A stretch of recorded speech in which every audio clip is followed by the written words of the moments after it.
Professor and Director at the Institute for Theory and Computation at Harvard University, Dr. Avi Loeb joins me. Good evening, sir. Good evening. Good afternoon, I should say. It's still the afternoon.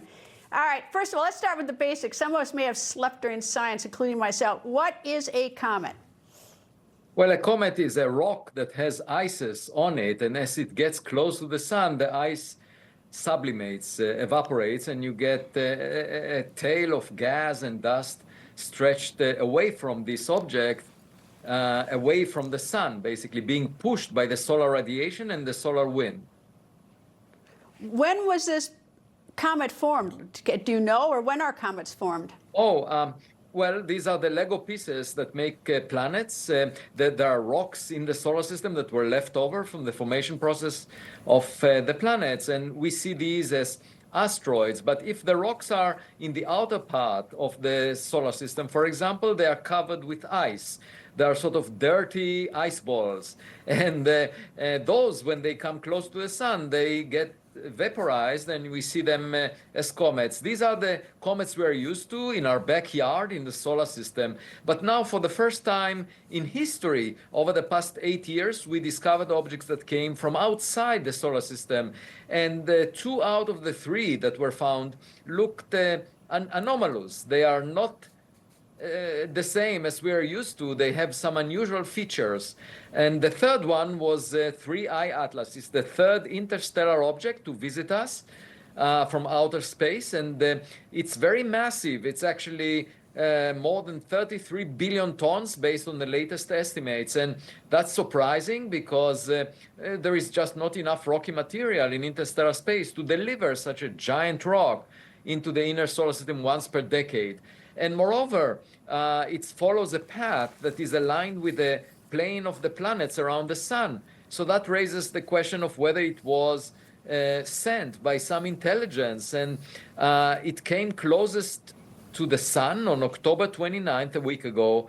It became very bright, bluer than the sun. It deviated from its path as a result of some non-gravitational force that was acting on it. And now we're seeing it coming out of its position close to the sun. And in fact, it looks like it has at least seven jets coming out of it.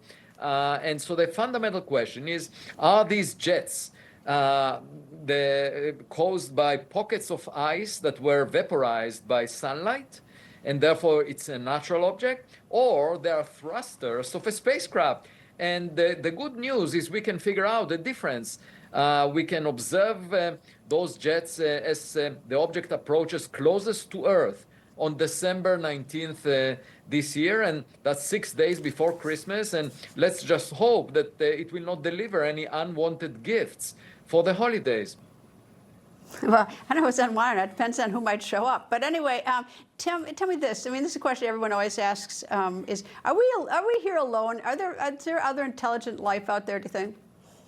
I think it's arrogant to believe that we are the pinnacle of creation, because just look at the world politics. There is room for improvement, and my guess is, that out of the tens of billions of Earth-Sun analogs, there are lots of them in the Milky Way galaxy. Surely there were things like us billions of years ago, and it's our duty to search for our siblings, and that will give us a connection, an emotional connection to the universe. Right now, we are thinking about the universe as a collection of stars, galaxies, matter, radiation.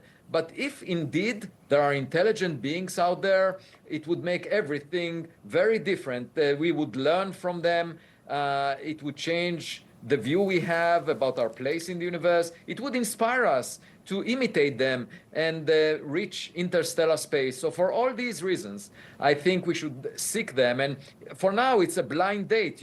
Just watching objects enter the solar system is just like a blind date. And my advice on a blind date: don't have an opinion about the dating partner. Just observe it first before realizing what you're facing.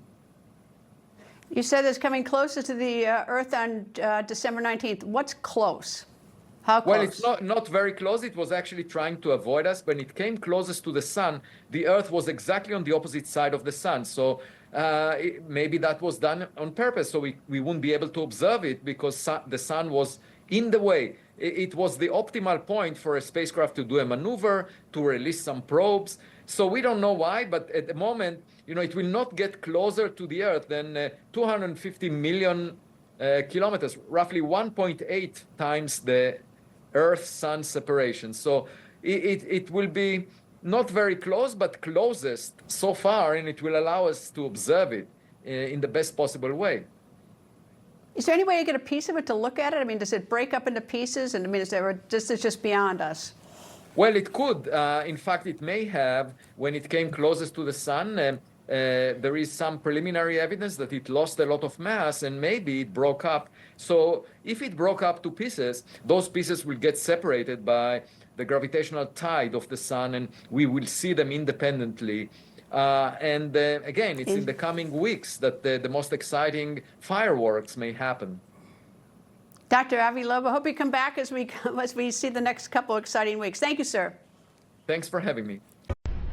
People think news just happens. It doesn't. It happens because there's someone there to capture the moment, to explain it and share it. That's my job. I go where news breaks and give you the facts. Join me for The Record on Newsmax.